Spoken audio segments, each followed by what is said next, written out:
adresse une lettre aux Romains. Il dit, de la part de Paul, serviteur de Jésus-Christ, appelé à être apôtre, mis à part pour annoncer l'évangile de Dieu.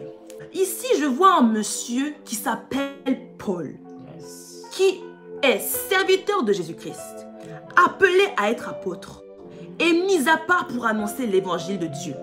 En d'autres termes, ce monsieur Paul, il connaît son identité, il connaît son appel et il connaît sa mission.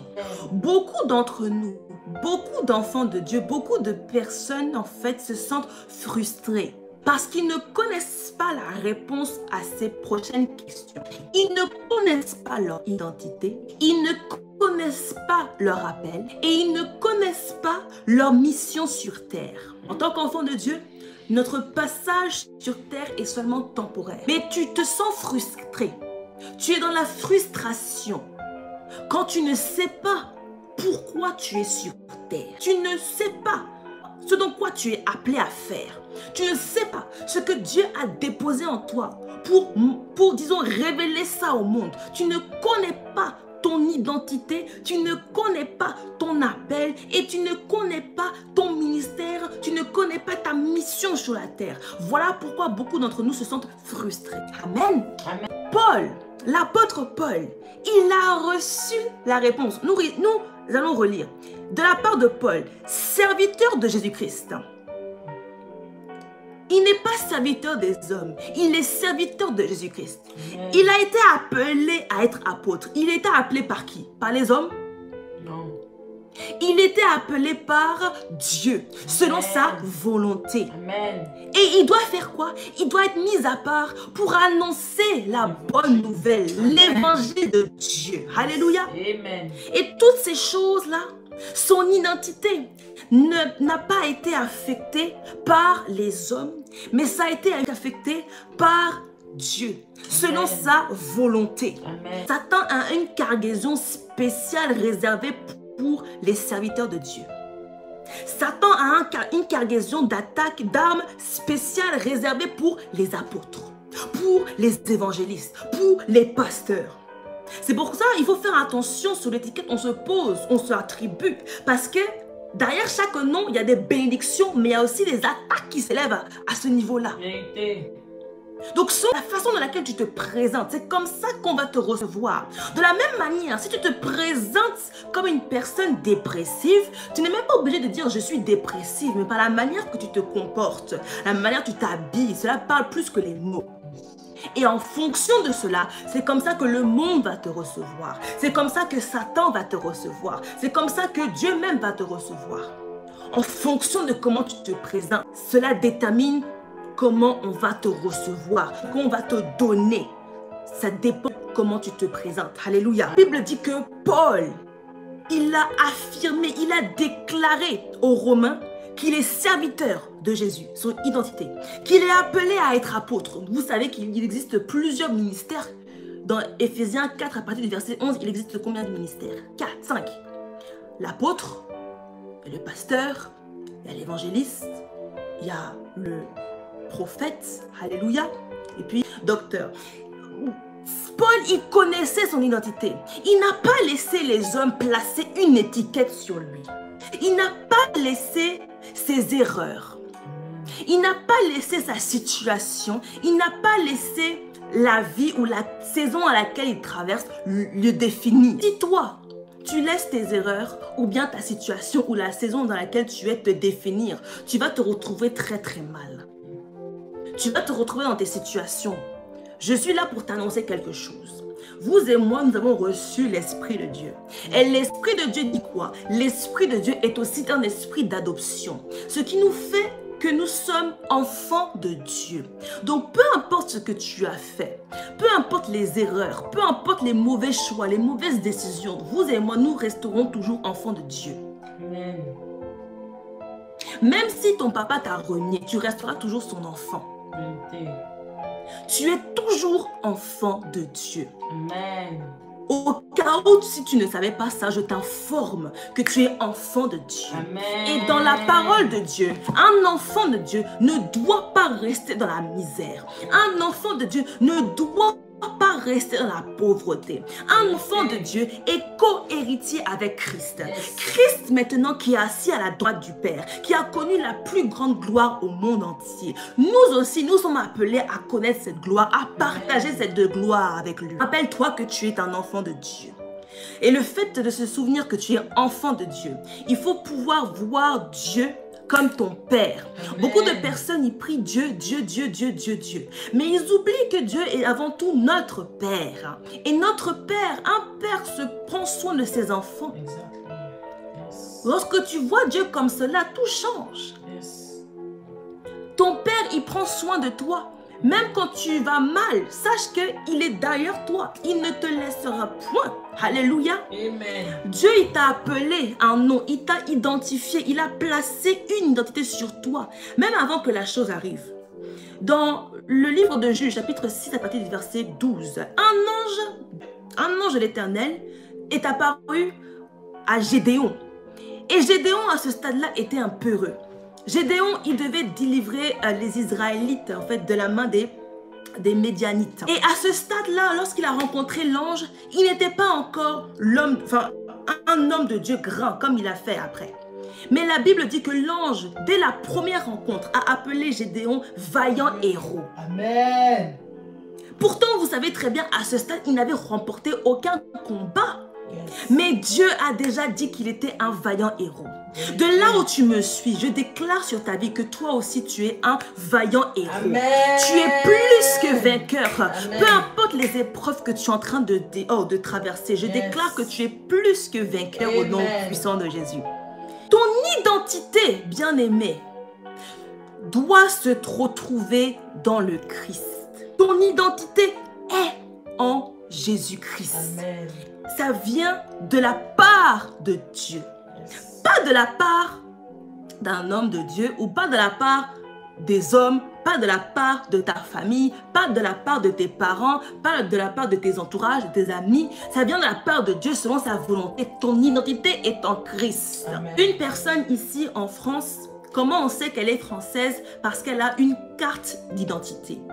Cette personne, peu importe où elle est dans le monde, elle n'a juste à présenter sa carte d'identité et on peut repérer sa provenance. Du fait qu'elle a une carte d'identité française, cela permettra d'ouvrir des portes dans tel ou tel domaine. Parce qu'on peut la rattacher au territoire de la France. Maintenant, je suis en train de te dire que ta carte d'identité, c'est Jésus-Christ dans ta vie. Ce qui fait que peu importe où tu vas, tu peux sortir que tu as Jésus-Christ en toi et on va te rattacher au royaume de Dieu. Et à cause de cela, Dieu va ouvrir les portes pour toi. Peu importe où tu es, il y a une obligation d'ouvrir une porte pour toi. Alléluia. Amen. Parce que tu es enfant de Dieu, tu transportes la faveur de Dieu. Amen. Cela est, disons, c'est obligatoire parce que tu es enfant, c'est dans ton héritage. C'est dans ton héritage. Amen. Et il n'y a même pas de litige dessus. Amen. Il n'y a pas de restreinte dessus. Amen. Cela est ta part. Yes. Il faut juste connaître ton identité. Amen. Alléluia. Amen. Ton identité, bien-aimés frères et sœurs, se retrouve dans Jésus-Christ. Mais Jésus-Christ, c'est qui? C'est la parole de Dieu. Yes. C'est la parole faite chair. Yes. He is the word. Yeah. Pour connaître ton identité, il faut avoir la parole de Dieu en toi. Il faut que la parole de Dieu soit en toi. Amen. Pour pouvoir connaître ton identité, il faut ouvrir la Bible. Mais pas seulement posséder la Bible, hein, mais il faut avoir cette parole-là en toi. Amen. Il faut avoir la parole, la connaissance de la parole pour pouvoir connaître ton identité. Parce que la Bible dit que la parole de Dieu, c'est Jésus-Christ qui a été fait chair. Amen. Lorsque tu as la parole en toi, tu n'as même pas besoin de prier beaucoup. Hein. Tu parles et la chose arrive. Il faut pouvoir connaître son identité en Christ. Et la première chose, je vous ai annoncé là, il faut pouvoir connaître la parole de Dieu. Il faut lire sa Bible, mais méditer parce que littéralement ta vie en dépend. Ta vie en dépend, frères et sœurs. Amen. Cette Bible-là, ce n'est pas une tâche qu'on fait pour qu'on coche, une tâche de religiosité pour dire comme quoi on a lu notre Bible. Non.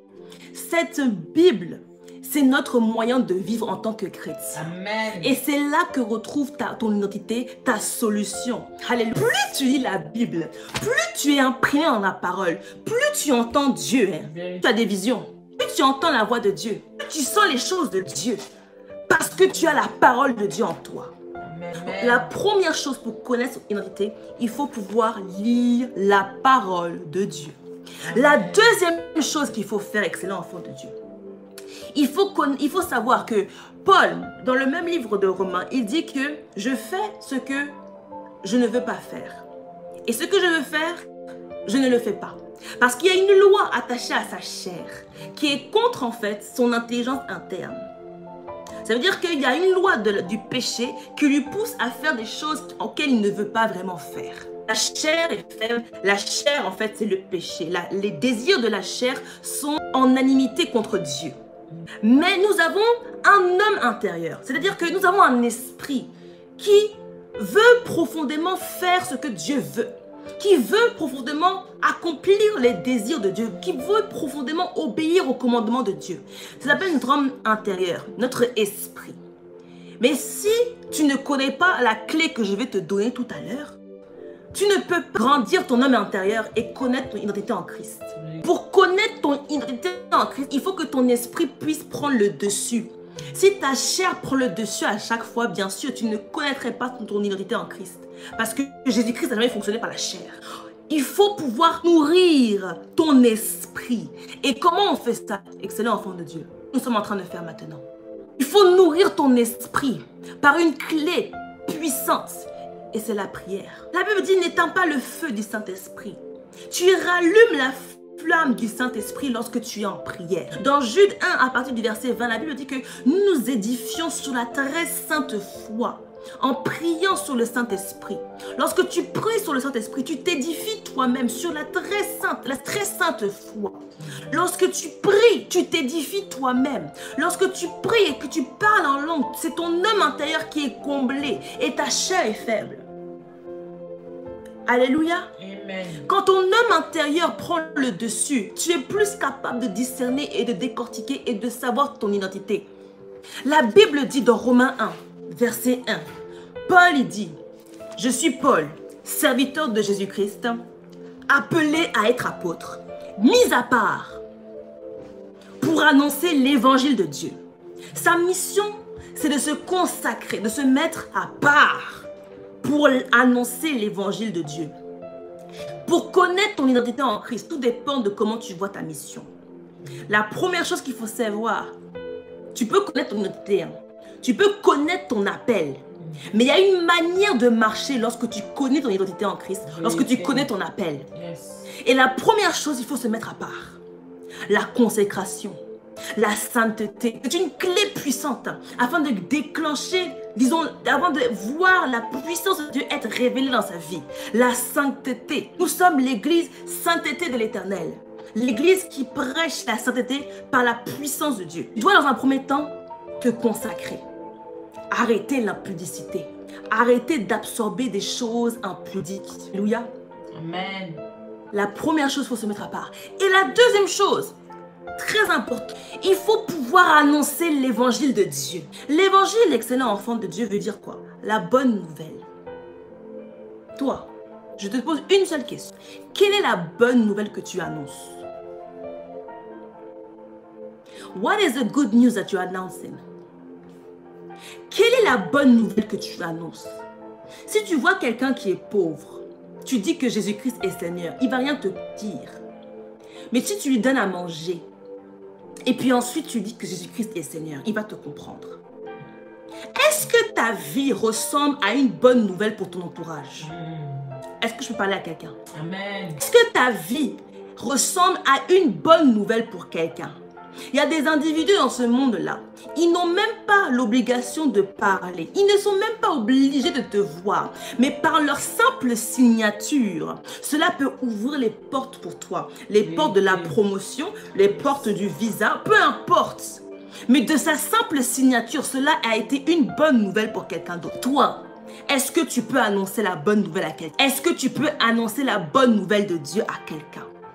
Pour pouvoir annoncer la bonne nouvelle de Dieu, sache que si tu es pauvre, et quand je dis pauvre, je ne parle pas financièrement pauvre. Si tu es spirituellement pauvre, si tu ne te édifies pas, tu ne te fais pas en sorte que tu es une femme ou un homme de valeur. C'est-à-dire que personne ne peut t'utiliser.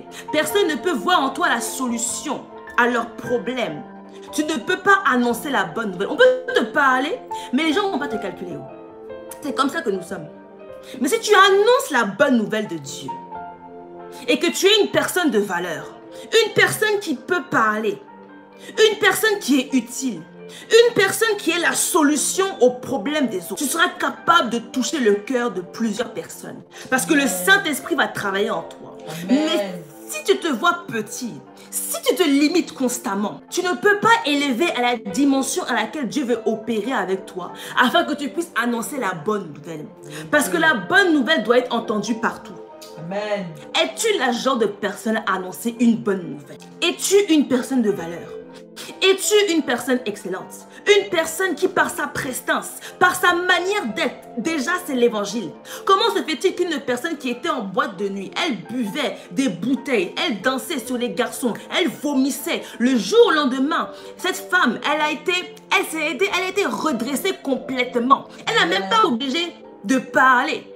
Mais par son comportement, par son changement radical, cela a parlé. Ce qui fait que les gens qui l'ont connue auparavant doivent se dire que ça, c'est le pouvoir et la puissance de l'esprit qui agit en elle. Amen. Qui fait qu'elle a changé. Voilà la bonne nouvelle. Amen. Et cette bonne nouvelle dit que tu as accès à la libération. Tu as accès à la liberté. Tu es libre du joug de l'ennemi. Ce que tu faisais avant dans le monde, tu n'es plus obligé de le faire pour être comblé. Quand tu es en Jésus-Christ, tu peux te sentir libre. Tu es libre. Tu as la vie éternelle. Es-tu une personne pour annoncer la bonne nouvelle? Alors, il y a beaucoup de personnes, je vois ici, ils ne savent pas ce qu'ils doivent faire dans leur vie. Ils ne connaissent pas leur appel. Ils ne savent pas leur mission sur terre. C'est dans la Bible. Ta mission est simple. Tu dois te mettre à part pour annoncer la bonne nouvelle. Tu es servante de Jésus-Christ. Et tu es appelée par Dieu. Tu peux être docteur, tu peux être journaliste, tu peux être femme au foyer, tu peux être, musicienne. Ton identité restera toujours en Christ. Cela ne déjoue pas ton identité. Tes activités que tu fais dans le monde séculaire ne dénonce pas ou disons ne déjoue pas ou n'annule pas l'appel, la grâce, la gloire et ton identité en Christ. Alléluia. Alors je veux que nous puissions challenger nos mentalités. Je veux que nous puissions challenger toute limitation qu'on a posée sur la tête. Toi qui es là, peut-être que tu es une personne âgée et que tu te dis que ta vie est finie, que tu as longtemps duré, que tu ne peux pas recommencer à zéro. Je suis là pour te dire maintenant que Dieu est capable de te racheter le temps. Dieu est capable de te renouveler complètement. Alléluia. Renouvelle ton esprit. Je veux qu'en 5 minutes, nous puissions prier afin de renverser toutes les limitations de nos têtes et afin de s'imprégner l'identité de Jésus-Christ en nous. Maintenant, élève la voix et dis Seigneur, toute identité qui ne vient pas de toi, je le refute au nom